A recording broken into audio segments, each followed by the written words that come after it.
E a obra do Senhor, ela depende disso, depende das mãos. Depende de mãos, né? E há pessoas que põem a mão no arado, há pessoas que aproveitam a carona, né? Eles estão saindo, né? E tem criança, né? A gente vê as duas irmãs aqui, e as duas hoje estão aí servindo, liderando os ministérios, tanto da recepção também, quanto ministério infantil. E não só estes, mas temos vários trabalhos e vários ministérios. E ministério significa trabalho. Quem aqui não trabalha? Tem alguém? Todo mundo trabalha, né? Todo mundo trabalha. Às vezes a gente tem um conceito, ou um preconceito, ou um conceito errado a respeito de servir na igreja. Deixa eu tentar esclarecer isso, talvez, para alguém que não entenda isso. A pessoa, ela faz de tudo no trabalho dela. Ela é que nem diz o Severino, né? É o Bombril, tem mil e uma utilidade. Mas na igreja ela diz assim, não, mas isso aqui eu não sei. Não, mas isso aqui eu não consigo. Não, mas isso aqui eu não posso. Quem disse? Quem disse? Quem disse que não sabe, não pode, não consegue? Isso é um preconceito que a gente tem a respeito do servir ao Senhor. Porque na sua casa você serve, no trabalho você serve, aonde você está prestando serviço. Na casa do Senhor é a mesma coisa. Mas a gente às vezes começa a colocar vários tijolinhos na frente, criando uma mureta, que daqui a pouco a gente diz, mas isso aqui eu não consigo mais ultrapassar. Né? Se tornando impossível a pessoa ser abençoada. Porque quem abençoa quem serve é servido. Jesus falou isso. Se você quer ser o maior, aquele que mais é servido, seja aquele que mais serve. E quanto melhor você servir, melhor vai ser também o fruto daquilo que você faz. Amém? E por falar nisso, teremos essa semana, dia 23, então, queridos, um encontro dos homens. Também é uma oportunidade de buscarmos, de recebermos e também dar, né? Porque quando a gente está entre os irmãos, uns com os outros, é isso que a gente faz. A gente dá aquilo que tem e recebe aquilo que não tem. A gente compartilha coisas que sabe e recebe coisas que a gente não sabe. E isso também estamos servindo uns aos outros. Então, no próximo quinta-feira, a partir das 20 horas, temos o nosso encontro. Tradicionalmente temos aí, né, como diz o gaúcho, uma boa boia, né? Tá certo? Então, traga aí algum amigo, algum conhecido, porque com certeza algo bom vai sair dessa quinta-feira aí, como tem saído a cada encontro dos homens. No próximo final de semana tem o retiro dos jovens. Então, para os jovens ter a oportunidade de poder também estar se renovando, porque retiro tem esse propósito de capacitação e de renovação, de encontrar propósito. A maioria dos jovens hoje está perdido porque não encontra propósito. Só que o maior propósito, posso contar um segredo para você? Porque talvez tenha adulto hoje que também está perdido no seu propósito. Sabe qual é o seu propósito principal, fundamental, primeiro propósito, você quer saber? Ide por todo mundo, a toda criatura. Sabe qual é o ministério que Deus te deu e me deu como propósito de vida? Reconciliar vidas. Esse é o maior propósito. Mas o ser humano também tem propósito pessoal. E na grande maioria das vezes, o seu propósito pessoal está linkado ao seu problema ou maior problema de vida. Você foi traumatizado quando era criança, você foi injustiçado algum tempo da sua vida, e aí você define, a partir de hoje eu vou me dedicar a fazer isso por esse tipo de pessoa. Não tem problema algum, desde que esse propósito esteja linkado com o propósito principal, que é reconciliar vidas. Não importa o que você faça, não importa como você faça, se você entender que aquilo que você está fazendo é reconciliar vidas, você está cumprindo o maior propósito da sua vida, que Deus estabeleceu para você. Seja você trabalhando como um pedreiro, seja você trabalhando como um professor, seja você trabalhando como um engenheiro, seja você trabalhando como um empresário, não importa o que você faça. Se você encontra sentido naquilo que você faz para cumprir a vontade de Deus, está tudo certo. E tem muita gente perdida no tal do nome do futuro, o nome do momento, propósito. Propósito é isso. Isso é propósito. Não confunda o que fazer com o porquê fazer. O porquê você já sabe, reconciliar vidas. Agora, o que você vai fazer, eu não sei. Ou você já está fazendo, com certeza já está fazendo, né? Aproveite para fazer isso com o propósito correto. Amém? Então, o retiro dos jovens ajuda muito a clarificar isso também. E lá, claro, com muitas outras ministrações, o Senhor vai tornando mais claro ainda para cada um desses jovens. Dia 26 nós temos o nosso batismo. E batismo é algo muito simples. Batismo é para todo aquele que crê em Jesus como Senhor e Salvador da sua vida e quer viver uma vida sendo Ele Senhor da tua vida. Não tem nada que te impeça de batizar. Ah, mas eu fumo. Ah, mas eu bebo. Amigo, amiga, irmão e irmã, entenda uma coisa. O teu corpo, a tua carne, está acostumada porque você faz isso há anos. Agora, quanto mais você se entrega ao Senhor, quanto mais você busca o Senhor, mais a tua vida vai se inclinar para as coisas do Espírito. E isso vai fazendo com que você deixe de fazer essas outras coisas. Mas isso não impede você de batizar. As pessoas, às vezes, elas se privam do privilégio e da bênção do batismo. Por quê? Porque eu tenho esse ou aquilo, e aí não batizam. Não fazem. Ah, mas eu não vou fazer tal coisa porque... Ah, eu não vou ceiar porque... Por quê? Se tudo isso é para a comunhão com Cristo, tanto o batismo quanto a ceia. A gente, ser humano, por não conhecer o Evangelho de maneira plena, a gente vai rejeitando o Senhor na nossa vida. E a gente canta e diz, eu te amo. Né? Sejamos sábios e conhecedores do Evangelho. Isso vai libertar muito a sua vida, sua mente, seu coração de tanta ansiedade, opressão e angústia que muitas vezes a gente vai pensando e vai tendo na nossa vida. Amém? Dia 29 teremos o nosso culto de festa da vida, tá? E aqui o pessoal já protagonizou aí, né, para que os irmãos viessem nesse dia bem de maneira descontraída, tá? Eu não sei como eu vou fazer isso, mas eu vou ter que fazer agora, já que eu estou lançando, né? Dia 29, culto, festa da vida, queridos, né? Você pode vir bem colorido, tá? Bem colorido. A ideia é que seja realmente um culto bem divertido, vamos dizer assim. Vamos ter aí uma programação diferente, vamos ter um teatro também nesse dia. Então aproveite para trazer também pessoas.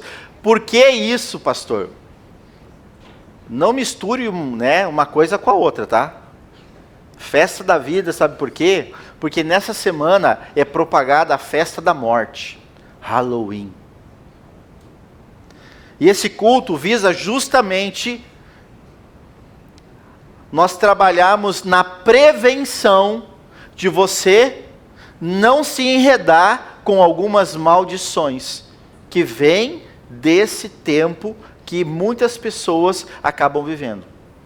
Comércio se envolve, lugares no trabalho, escolas, acabam festejando, promulgando, promovendo o Halloween. Mas não sabem, de fato, a essência disso. Enfim, pode ser que eu fale de novo sobre a história ou não sei ainda o que Deus vai me levar a falar nesse dia. Ano passado eu falei sobre isso, né, especificamente sobre o Halloween, né, e a importância de nós não nos contaminar com as coisas desse tipo ou desse mundo, queridos. Mas Deus tem algo especial com certeza nesse dia, e é para que nós possamos, né, abrir os nossos olhos para os tempos que estamos vivendo. Nós vivemos tempos de muitas trevas. Nós vivemos tempos de muitas trevas. E por que é que vivemos esse tempo? Porque a igreja do Senhor não se levanta como igreja. Pergunto, quem que é a igreja do Senhor? Eu, você, nós, cada um aqui é a igreja. Qual foi a última vez que você orou pela cidade de Estância Velha? Qual foi a última vez que você orou pelo Brasil, pelo presidente, pelas instituições, pela igreja, pelo seu ministério? Qual foi a última vez que você orou? Qual foi a última vez que você intercedeu e você abençoou? Eu me lembro claramente, agora vai vir um ano de política, certo? Ninguém gosta de ouvir sobre política em culto, sim ou não? Mas talvez vocês vão ouvir alguma coisa. E não é para o seu mal, é para o seu bem. Para que você saiba que lado do muro você deve estar. E não é sobre pessoas, é sobre verdade, é sobre justiça, é sobre o que é certo. E sobre aquilo que Deus realmente faz parte. E nós temos que ter esse entendimento. As últimas eleições que nós tivemos, queridos, todo mundo queria que o outro candidato ganhasse. Ou a maioria, pelo menos, né? E se você aprova o que ganhou, tem algo errado.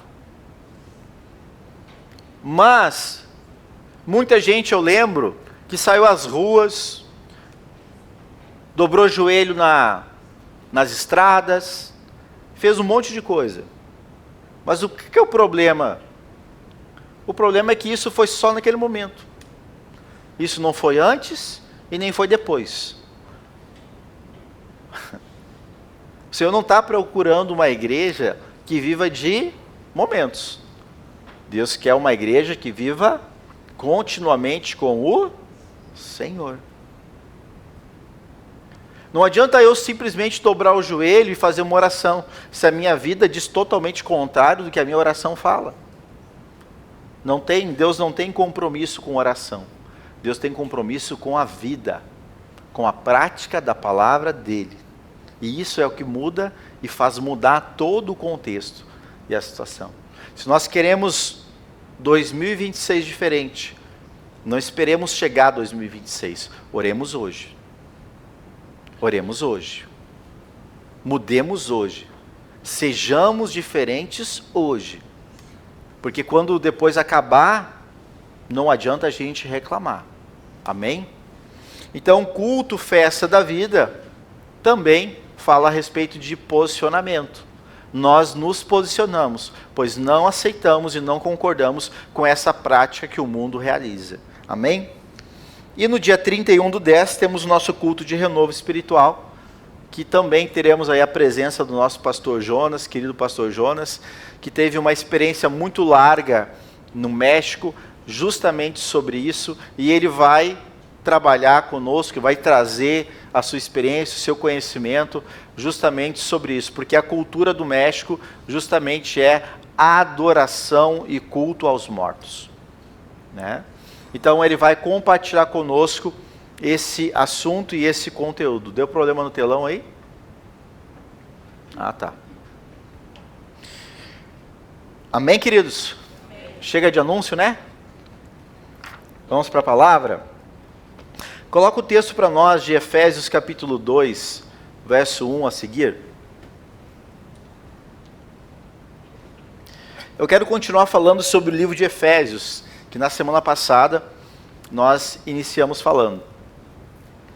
E o livro de Efésios, no capítulo 2, ele diz o seguinte, ó: Ele vos deu vida, estando vós mortos nos vossos delitos e pecados, nos quais andastes outrora, segundo o curso deste mundo, segundo o príncipe da potestade do ar, do espírito que agora atua nos filhos da desobediência, entre os quais também todos nós andamos outrora, segundo as inclinações da nossa carne, fazendo a vontade da carne e também dos pensamentos. E éramos, por natureza, filhos da ira, como também os demais. Mas Deus, sendo rico em misericórdia, por causa do grande amor com que nos amou, e estando nós mortos em nossos delitos, nos deu vida juntamente com Cristo. Pela graça sois salvos. E juntamente com Ele, nos ressuscitou e nos fez assentar nos lugares celestiais em Cristo Jesus, para mostrar nos séculos vindouros a suprema riqueza da sua graça, em bondade para conosco em Cristo Jesus. Porque pela graça sois salvos, e isso é mediante a fé. E isto não vem de vós, porque é dom de Deus. Também não é de obras, para que ninguém venha se gloriar. Pois somos feitura dele, somos criaturas, somos filhos dele, criados em Cristo Jesus para boas obras, as quais Deus, de antemão, Ele preparou para que andássemos nelas. Amém. A gente vai ver no capítulo 2 aqui, no início do capítulo 2 de Efésios, falando sobre a salvação, falando sobre o resgate, o preço pago de Jesus pelas nossas vidas. E ele inicia o versículo 1 dizendo: Ele vos deu vida, enquanto nós estávamos mortos nos nossos delitos e pecados. Ele nos deu vida. Uma coisa que eu vejo que é um exercício muito produtivo para o crente, sabe o que é? É lembrar da onde o Senhor nos tirou. Isso é um exercício muito bom, gente. Porque muitas vezes o nosso coração se torna um coração de vanglória, nos colocando numa posição de que nos sentimos melhores do que os outros. Pois agora eu sou crente. Não, mas tu é isso, tu é aquilo. Não, olha só, eu não ando, eu vou me contaminar. Mas da onde tu saiu? Quais eram os teus delitos e os teus pecados? E se tu andava nesses delitos e pecados, tu não tinha vida, tu tinha a morte. Então ele chama a atenção de que agora temos vida. Por quê? Porque fomos tirados, fomos resgatados de um estado de vida que era pecaminosa. E eu trago isso, essa reflexão, porque nós precisamos dar valor e valorizar a obra redentora de Jesus por nós, queridos. Nós muitas vezes automatizamos o nosso crentez, esquecendo da obra da cruz de Jesus por nós. E só lembramos disso no dia da ceia. É ceia. Agora, eu posso ceiar? Não posso ceiar? Como é que eu estou? Aí eu lembro, porque daí o pastor vai lá e mostra o véu vermelho do sangue do Cordeiro. Sabe, queridos, nós precisamos lembrar de que essa vida nova que temos agora é porque Ele nos deu essa vida. E isso nós precisamos valorizar. Se todos os dias, querido, você lembrar disso, eu tenho certeza que eu estou falando aqui, certeza absoluta, você vai viver mais leve. Porque o que tem de crente vivendo uma vida medíocre e pesada, porque vive no seu automático, não lembrando do que Jesus fez por ele, causando peso sobre a sua vida e julgando os outros. Ele quer, o Senhor quer e o Senhor deseja que nós tenhamos uma vida mais tranquila, uma vida mais leve, uma vida melhor. E não quer dizer que estando em Cristo e tendo essa vida nova com Cristo, que você não vai ter desafio. Não quer dizer. Sabe por quê? Põe Mateus 5:11.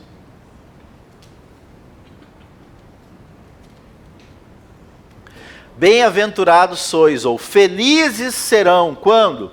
Por minha causa, vos... O que está escrito ali, gente? Lê comigo.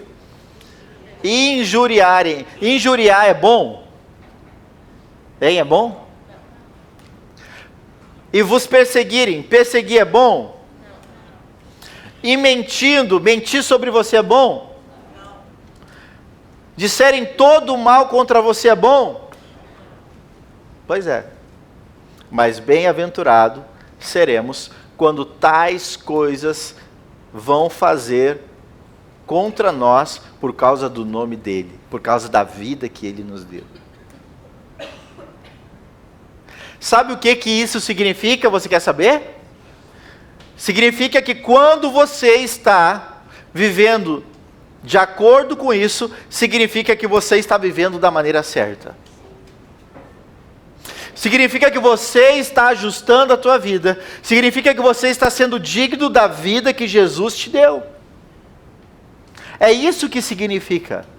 Estão te injuriando, estão te incomodando, fica feliz. Por quê? Porque ninguém chuta cachorro morto. Ninguém atira pedra em árvore que não dá fruto. Ninguém. Deixa eu contar um segredo para vocês, bem baixinho aqui. Eu acho que é por isso que eu hoje estou pastor, tá? Quando eu era novo, lá na rua da minha casa, tinha uma igreja evangélica. Se eu não me engano, era uma assembleia. Isso faz muito tempo. Eu era pequeno. E os irmãos lá daquela igreja colocavam umas caixas de som grandona na porta de fora, na rua, para todos os vizinhos escutar a pregação, os louvor. Pensa se eu gostava. O que a gente fazia às vezes, indignado, ia lá e jogava pedra na igreja. Pois é. Eu acho que hoje eu estou aqui porque fiz isso. E o que eu tomo de pedrada, os irmãos não fazem ideia. Quem planta? Pois é, né? Amém? Lá no verso 5 de Efésios, capítulo 2, Efésios 2:5, e estando nós mortos dos nossos delitos, nos deu vida juntamente com Cristo. Pela graça sois... Não tenha o que você pode fazer para que você seja salvo. Não é por força, não é por muito trabalho, não é por muita dedicação, não é por doação, não é por rancho que você dá, não é por boa ação, não é por doar brinquedo no Natal, não é por doar chocolate na Páscoa aqui, né? Sei lá, que eu não sei que Páscoa que é essa, né? Mas tudo bem. Não é por essas coisas que você vai ser salvo. É pela graça. É um dom divino, gratuito sobre a sua vida. Você é salvo porque você crê. Você é salvo porque você aceitou Jesus como Senhor e Salvador. Não tem nada que você possa fazer para mudar a condição de criatura para filho. Não tem nada. A única coisa é aceitar Jesus na sua vida. Mas nós nos enganamos às vezes, substituindo a presença do Senhor pelo que eu faço ou pelo meu servir, pelo que eu faço na igreja, pelo que eu ajudo alguém, por uma boa ação. Não, sabe como se chama isso? Descargo de consciência. Descargo de consciência. Preguei aqui numa quarta-feira recente sobre o crente convencido e o crente convertido. Quem estava aqui e ouviu? A minoria. Pena que os outros não ouviram. O crente convencido, ele faz coisas por descargo de consciência. Porque lá no fundo ele sabe que não está fazendo o que deveria. Então ele faz algo para compensação daquilo que não faz. Ele faz algo para compensar os erros que comete, achando que aquilo vai cobrir o seu pecado. Não, porque a única coisa que perdoa pecado é o sangue de Jesus. E se você não estiver no Senhor, em Jesus, você não tem os seus pecados perdoados. Não adianta você querer fazer alguma coisa para compensar aquilo errado que você fez. Quer ver? Dentro da família, dentro do lar, muitas vezes acontece isso. O marido ou a esposa faz algo que o outro não gostou. Aí para compensar, vou fazer uma janta, vou trazer uma flor. Não, sabe o que o outro quer? Me perdoa. O que eu fiz contigo não deveria ter feito. Eu errei, tá? E eu prometo que eu vou buscar melhorar. Não é a flor, não é a janta, é o coração humilde. E é isso que Deus quer. Não, mas vamos compensar. Ai, amor, eu vou te levar para jantar. Que jantar o quê? Quando vê, toca o prato na cara. Tu tá louco? Tô mentindo aqui? Hã? Porque eu não sei, eu me sinto assim. Se eu me sinto assim, eu não sou ET. Eu acho que eu sou humano que nem vocês. Não, mas a gente quer, porque não quer ser humilde, não quer se humilhar, não quer reconhecer o que fez, mas quer a graça, né? Que é o pós-janta. Que é o pós-janta. Vai ter um pós, sim. Lá no verso 10,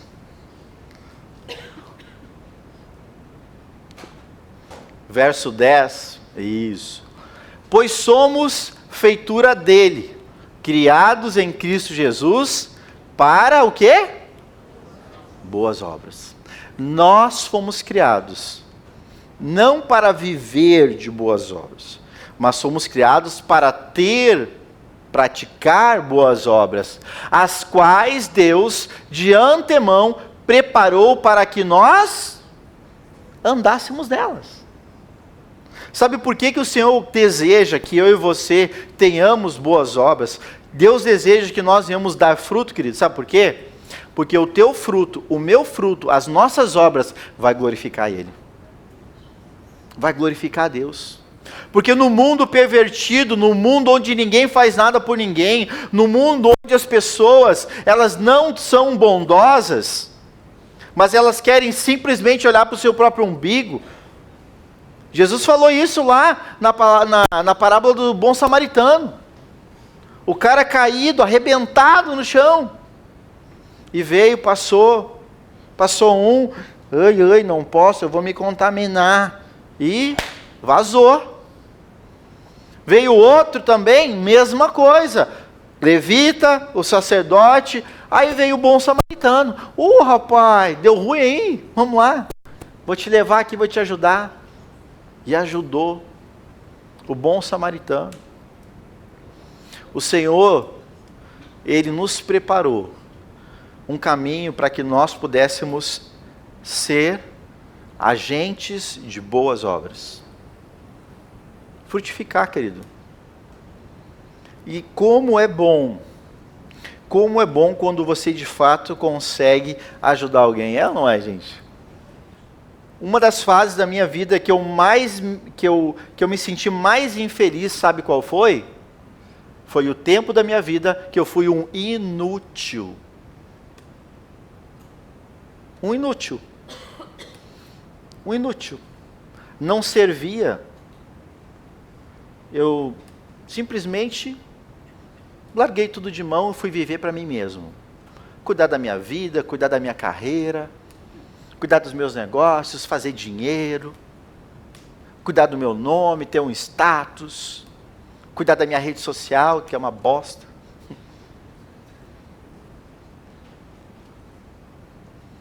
É, verdade. Foi o tempo que eu mais me senti um inútil, um triste, e tentava suprir a falta de felicidade com essas coisas. Até que eu me dei conta que eu não estava andando nas coisas que Deus de antemão havia preparado para mim, de realizar boas obras. Quanta coisa você tem de bom, e que basta você abrir a boca, e que você pode abençoar muita gente. Hã? Quanta coisa você tem de bom, que basta talvez a tua presença, que vai abençoar muita gente. Quanta coisa você tem de bom, que sabe fazer, que basta erguer uma mão, que vai realizar muita coisa, e ajudar muita gente. Mas sabe o que a palavra diz que acontece com aqueles que não fazem tais coisas? Está lá em João capítulo 15.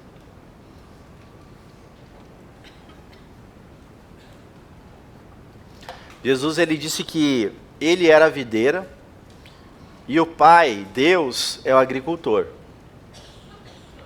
2. Todo ramo, diga, eu sou um ramo.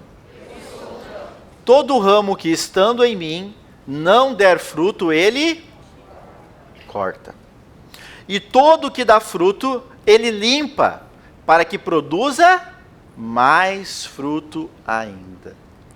Sabe por que às vezes Deus ele é tão duro com você? Para que você produza mais fruto daquilo que você já está produzindo.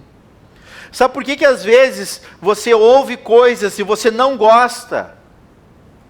É por quê? Porque Deus está querendo limpar a tua vida para que você possa multiplicar o fruto na tua vida.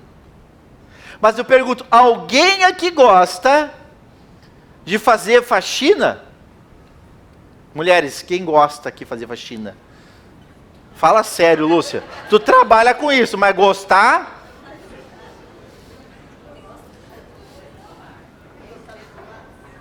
Gente, fala a verdade contigo mesmo. Tu queria era ficar em casa, comendo do bem bom, tomando o que era bom, olhando teu programa favorito daqui a pouco, só fazendo coisa que tu gosta. Mas olha, pensa comigo, limpar vaso. E uns assim, bem borrado. Né? Gente, ninguém gosta disso. Ou seja, é duro limpar. É desconfortável a limpeza. Mas é o que torna, depois de limpo, o quê? Até chama, né? O marido chegou em casa, tu viu o banheiro, como é que ficou? Tu cuida, tu mira direitinho. É ou não é? Ó, as toalhas estão lá dobradinhas, tu não me joga em cima da cama. Porque quem limpa sabe o valor que tem. Quem não limpa tá nem aí, né? É ou não é? É, eu sei. Eu já limpei casa também. Ah, vocês acham que não, é? Eu morei um tempo sozinho, eu sei o que é isso, tá? Por mais que digam o contrário, há controvérsias. Mas o Senhor, queridos, quando Ele limpa, é porque Ele sabe o potencial. Ele sabe o que tem dentro de você. E Deus quer limpar. Só que às vezes, a maneira como Deus está limpando não é a maneira que tu gosta. O que você ouve às vezes, o que Deus está fazendo na tua vida às vezes, não é o que tu queria, mas é a forma que Deus está produzindo fruto na tua vida. Falei para os jovens, acho que foi ontem que eu falei para os jovens aqui, eu disse assim, se fosse alguns anos atrás, eu não teria condições de ser pastor dessa igreja. Por quê? Imaturidade em algumas áreas, falta de condições, falta de competência. Deus foi trabalhando, Deus foi transformando, Deus foi colocando coisas duras na minha vida para suportar vocês. Lembra das pedras? Falei, né? Estou colhendo. Hoje, e esse tempo que eu vivo aqui, eu continuo sendo limpo. Ah, continuo. Assim como você, querido. Deus está limpando a tua vida para que você possa frutificar. Não é para você ficar bonitinho. Não é para você ficar bonitinho. Não é para você ficar aquele espaço limpo e ninguém usar. Não. Porque se ninguém usar, vai voltar a ficar sujo. É que nem o terreno. Se você vai lá, você capina, você lavra, e aí você não planta, você não cuida, o que acontece? Volta tudo de novo.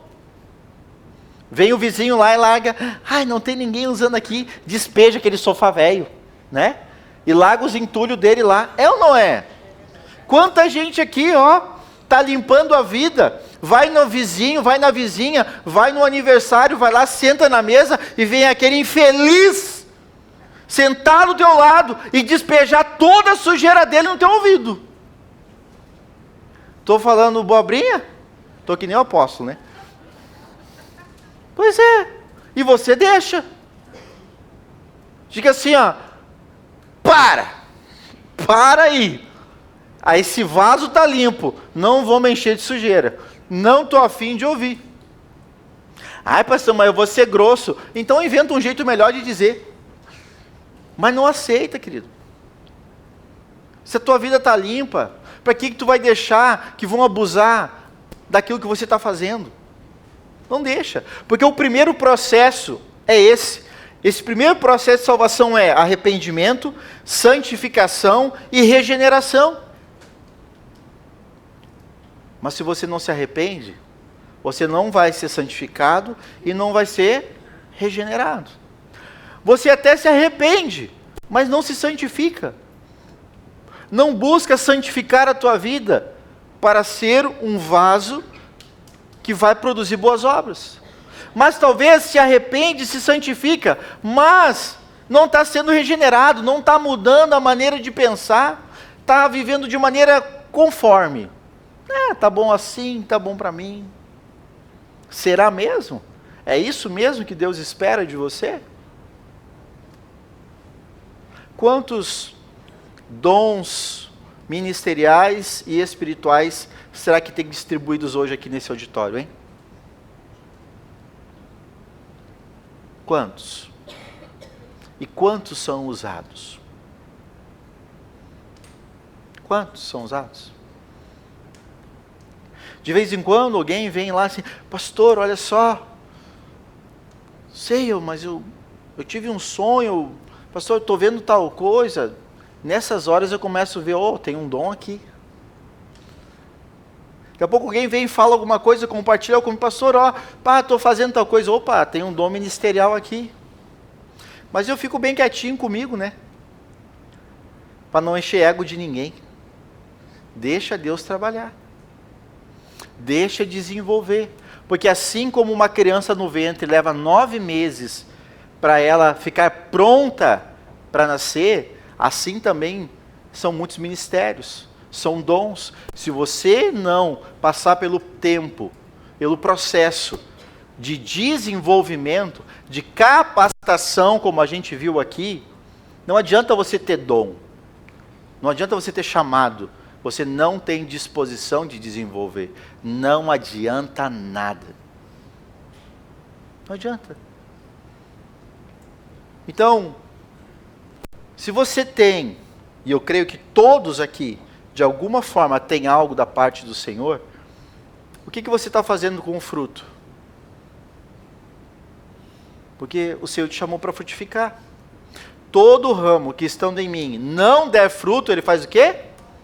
Corta. Mas aquele que dá fruto, ele limpa para que produza mais e mais fruto. Pena que as horas são avançadas, mas eu quero encerrar com um texto, para que você possa refletir. Começamos falando sobre a igreja de Éfeso, já falei na semana passada, e hoje novamente falando. E a igreja de Éfeso, É uma igreja que foi considerada pelo Senhor uma igreja muito abençoada. Mas no livro de Apocalipse, Deus fala algo muito específico sobre a igreja de Éfeso. Quer ver? Apocalipse capítulo 2, a partir do verso 1. Olha o que diz lá. Ao anjo da igreja em Éfeso escreve: estas coisas diz aquele que conserva na mão direita as 7 estrelas, e que anda no meio dos 7 candeeiros de ouro. Conheço as tuas obras. Quando eu começar a ler agora, você olhe para a sua vida. Conheço as tuas obras. Tanto o teu trabalho, o teu servir, como também a tua perseverança. E que não podes suportar homens maus, e que puseste à prova os que a si mesmos se declaram apóstolos e não são, e os achaste mentirosos. Pergunto, pode voltar ao verso 2.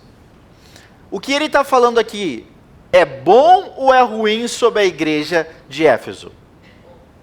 É bom, é muito bom, né? Ele está falando o quê? De uma igreja que tinha obras. Eu conheço as tuas obras, eu conheço que você trabalha, eu conheço a tua perseverança em servir. Também sei que você não suporta aqueles que fazem coisas ruins, coisas más. E que vocês também vão e falam, vocês declaram e vocês confrontam aqueles errados. E o 3. E também que persevera, e suportaste provas por causa do meu nome, e não se deixaste esmorecer. Quantas vezes, irmão, você já pensou talvez em desistir, sair da igreja por causa dos percalços da vida, por causa de coisas que você viu, por causa de coisas que você ouviu, por causa de desafios na vida? Quantas vezes? Mas você perseverou, você suportou as provas, é para isso que o Senhor nos chama, ou seja, mais algo positivo, amém? E ele continua no verso 4. Tenho, porém, contra ti, que então, além de ter tudo isso muito bom, mas eu tenho algo, que você abandonou o teu primeiro amor. E aqui ele traz algo muito sério, ele traz algo grave. Por quê? Porque uma igreja que abandona o amor, ela só vive de trabalho. Ela só vive por regra, só vive por lei, só vive por crença. Não mais por fé, nem por esperança e nem por amor.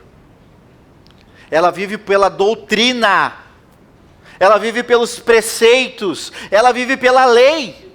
Ela não vive mais por amor, porque o tempo todo é julgando. Eu vejo que você não suporta os maus. Condena, julga, bota fora. Eu vejo que você confronta aqueles que dizem que são tais coisas. Mais uma vez, doutrina, doutrina e doutrina. Mas ele disse: vocês abandonaram o amor. O verdadeiro amor que faz com que nós nos aproximemos, primeiramente do Senhor e também dos nossos irmãos. E aí ele vai falar no 5. O que nós devemos fazer, queridos? Lembra-te, pois, de onde você caiu. Arrepende-te e volta à prática das tuas primeiras obras. Porque senão eu venho a ti e moverei do seu lugar o teu candeeiro, caso você não se arrependa. Será que hoje a gente não está vivendo assim? Vivendo por doutrina, vivendo por método, vivendo por trabalho, vivendo por ministério, esquecendo do amor verdadeiro? Esquecendo do amor de Jesus um para com os outros? focado somente no compromisso, na escala, nos afazeres. Eu quero falar algo para vocês, se quiser anote. O teu trabalho para Deus não é mais importante do que o teu tempo para com Deus. O teu tempo com Deus demonstra o amor que você tem. E isso faz toda a diferença, porque uma pessoa com um coração cheio de amor de Cristo, ele não condena, mas ele reconcilia. Uma pessoa com um coração cheio de amor com Deus, ele tem disposição de frutificar e frutificar mais. Ele não rejeita a verdade, o evangelho, mas ele se deixa ser limpo pelo Senhor. E por isso que ele frutifica e frutifica mais. Será que talvez a nossa vida não está assim, queridos? A gente está vivendo por doutrina, por regras que nós criamos, por conceitos que nós definimos para nós mesmos, coisas que eu imagino e eu vivo pelo que eu imagino, ao invés de viver pelo verdadeiro amor de Jesus? Aqui, ó, a grande maioria, mais de 50% da igreja aqui, conhece bastante de Bíblia. Agora, conhecer a Bíblia é diferente de viver a Bíblia.